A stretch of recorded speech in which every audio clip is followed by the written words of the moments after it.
मुनव्वर फारूकी एक विवादित stand up comedian है जिसने अपने करियर की शुरुआत हिंदू धर्म और भगवान राम का अपमान करने के साथ की थी। रुक, तेरे को बताते, तेरी माँ तेरे रुका। तो मुझे ये बताओ, इसका नाम भोला राम क्यों रखा? क्या है कि नाना जी का नाम राम था और ये होली के दिन पैदा हुआ तो उन्होंने इसका नाम भोला राम रख दिया। अच्छा हुआ जी लोहड़ी के दिन पैदा नहीं हुआ, नहीं तो इसका नाम तो लोड़ा राम। समझ रहे हो? क्या इस वीडियो में कोई दिक्कत नहीं है। अक्षय कुमार की जो फिल्म थी इसे सेंसर बोर्ड ने सर्टिफिकेट भी दे दिया था और कोई कट्स की भी डिमांड नहीं करी थी, तो इस वीडियो में कोई दिक्कत नहीं। ऐसे लोग और कहां मिलेंगे जहां बहुसंख्यक हिंदुओं और भगवान श्री राम का अपमान करने वालों को भी इतना प्यार मिलता है, इतना दुलार मिलता है कि वो रातों रात ऐसा स्टैंड अप कॉमेडियन रातों रात सुपरस्टार बन जाता है। और इतना भीड़ देखकर सुअर धीर चौधरी का जल जाता है। गजब बेइज्जती है। इससे भी बड़ी बात यह है कि भारत में कल बिग बॉस के आखिरी एपिसोड को, यानी जो फाइनल था, उसे अकेले ओटीटी प्लेटफॉर्म पर ही एक समय में 3 करोड़ से ज्यादा लोग देख रहे थे। अच्छा ये बात है, 300 करोड़ से ज्यादा लोग देख रहे थे और इसके चाटुकारिता को झांक पर अंधभक्त देख रहे थे, इसलिए इसकी चल रही है। मुनव्वर फारूकी एक विवादित स्टैंड अप कॉमेडियन है जिसने अपने करियर की शुरुआत हिंदू धर्म और भगवान राम का अपमान करने के साथ की थी। चुप कर बे कुत्ते। बोलने दे, तकलीफ हुआ है बेचारे को, बोल।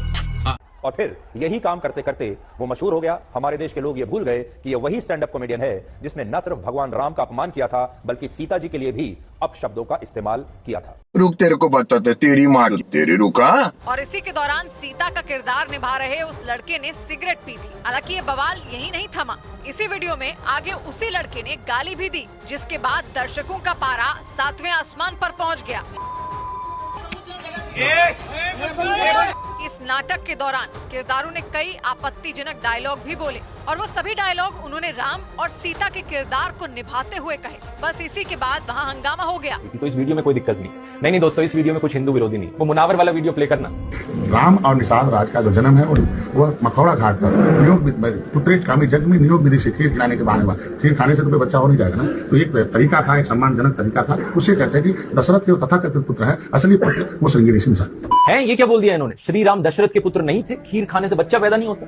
लेकिन एडिटर, ये तो बीजेपी की एलआई की पार्टी वाला, मैंने बताया ना, कोई भी चीज हिंदू विरोधी नहीं हो सकती जब तक कोई बीजेपी का रिलेटेड इंसान बोल रहा है। ये एक बेसिक रूल है दोस्तों। राम जी के 5 पिताजी हैं। विचित्र बात है, स्वीकार करना बड़ा मुश्किल है, पर सत्य बात है, 5 पिता। तो साला ये दुख का खत्म नहीं होता बे।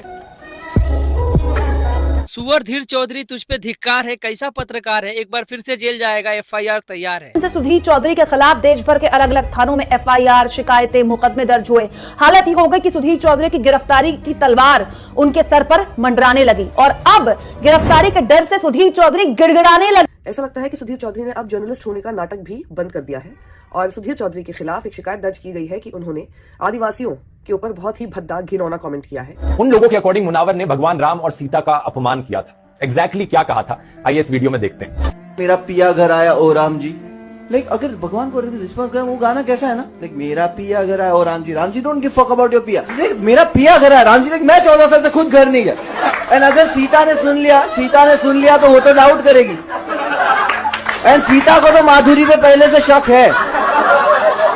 वो गाना है तेरा करूं गिन गिन, तो उसको लगा वनवास गिन रही है कि साल 14 पे रुक गई है। मैं आपको खुद ही बताता हूं मुनावर ने क्या बोला था। भगवान को अगर रिस्पॉन्ड करना हो तो वो गाना कैसा है ना, मेरा पिया घर आया ओ राम जी को तुम्हारे पिया से कोई मतलब नहीं है। वो कह रही है मेरा पिया घर आया, राम जी ने कहा मैं 14 साल से खुद घर नहीं गया। और अगर सीता ने सुन लिया तो वो तो शक करेंगी कि तेरा पिया घर आया तो मेरे पति को क्यों बता रही है। उसको पहले से माधुरी पर शक है। तेरा करूं गिन गिन के इंतजार, उसे लगा कि वो वनवास के साल गिन रही। माधुरी दीक्षित का फेमस गाना था मेरा पिया घर आया ओ राम जी, 1995 की फिल्म से गाना था। और एक और इनका फेमस गाना था 1 2 3 का। तो यहाँ पर क्योंकि ओ राम जी बोला इन्होंने, तो मुनावर ने वर्ड प्ले का इस्तेमाल करके प्रिटेंड किया कि भगवान राम माधुरी दीक्षित का यहाँ पर मजाक बना रहे हैं। इन गानों के लिरिक्स का इस्तेमाल करके, सुन रहे हो ना आप, यहाँ पर भगवान राम को नहीं क्रिटिसाइज किया जा रहा है या उन पर नहीं मजाक बनाया जा रहा है, इन गानों का मजाक बनाया जा रहा है जिसमें ऑब्वियसली ओ राम जी फ्रेज यूज हो रहा है। अगर आप उस दिन शो में बैठकर इस जोक को सुन रहे होते तो आपको इंस्टेंटली ये जोक समझ में आ जाता है, इतना एक्सप्लेन करने की जरूरत नहीं पड़ती।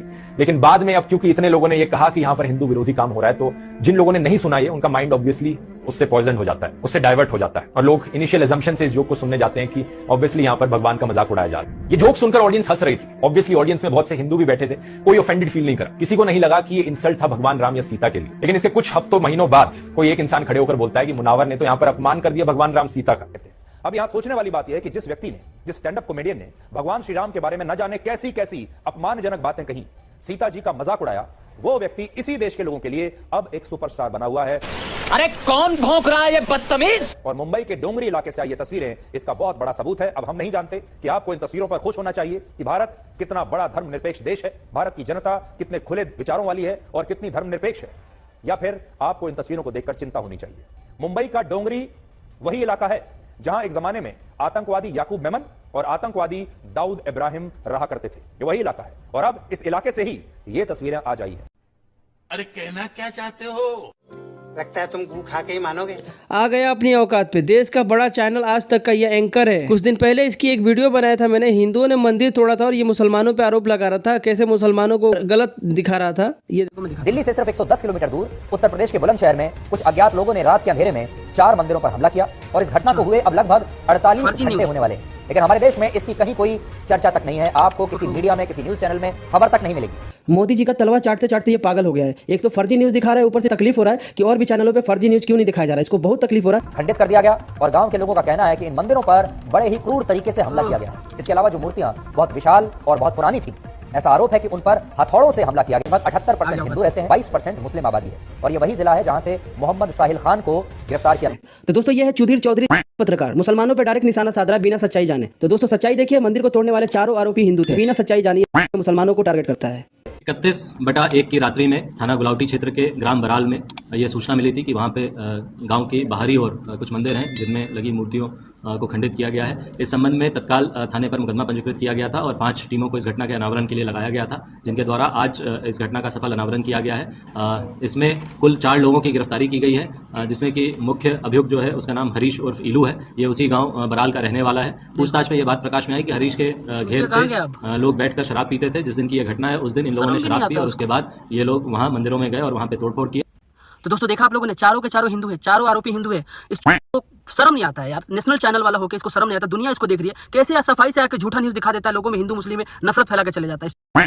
और ऊपर से इसको तकलीफ हो रहा है कि और भी चैनलों पे इसके जैसा हिंदू मुस्लिम में नफरत क्यों नहीं फैलाया जा रहा है। इसको बहुत तकलीफ हो रहा है क्योंकि मोदी जी का तलवा चढ़ता है। चित्रा, अब आप हमें बताइए कि हेमंत सोरेन बाहर आए या नहीं आए और अब आज की रात उनकी कहां बीतेगी? इनको कितना मजा आ रहा है? इनको अपना टाइम याद आ रहा है। उन्हें तो बहुत शानदार लाइफस्टाइल की आदत है, वो प्राइवेट प्लेन्स में चलते हैं, बड़ी बड़ी गाड़ियों में चलते हैं। आज उनके लिए एक तरीके से वैसा ही होगा जैसे वो 20, 30, 40 साल पहले वापस अपने किसी आदिवासी के तौर पर किसी जंगल में चले जाएं। आज की रात काफी मुश्किल होने वाली है। सुधीर चौधरी जो आज तक के पत्रकार हैं, या ये कहूं कि वो भारतीय जनता पार्टी के प्रवक्ता हैं, या ये कहूं एक घटिया मानसिकता वाले व्यक्ति हैं। आपने सुना उन्होंने क्या कहा हेमंत सोरेन जी के बारे में? यानी कितनी घटिया मानसिकता है इन लोगों की, आदिवासियों के बारे में, ये अनुसूचित जाति जनजाति पिछड़े वर्ग के बारे में इनकी मानसिकता इतनी घटिया है। बात तो सही है। ये सोचते हैं कि जिस तरह अब से 30-40 साल पहले देश में दलित आदिवासी पिछड़े वर्ग के लोग जिस बदहाली में रहते थे, जिस तरह का गुलामी का जीवन जीते थे, वो उसी तरह का गुलामी का जीवन जिए। और दूसरी तरफ खुलेआम ये पत्रकार नहीं बल्कि बीजेपी के प्रवक्ता इन नकली टीवी चैनलों पर बैठकर, चाहे वो आज तक का चैनल हो चाहे दूसरे, चूंकि ये मुख्य मीडिया जो अपने आप को क्लेम करता है, ये बेसिकली मीडिया नहीं रहा, ये भारतीय जनता पार्टी के प्रवक्ता चैनल हैं। भारतीय जनता पार्टी को फाइनेंशियल मदद देने वाले उद्योगपतियों के चैनल हैं और ये लोग इनके गुलाम लोग हैं।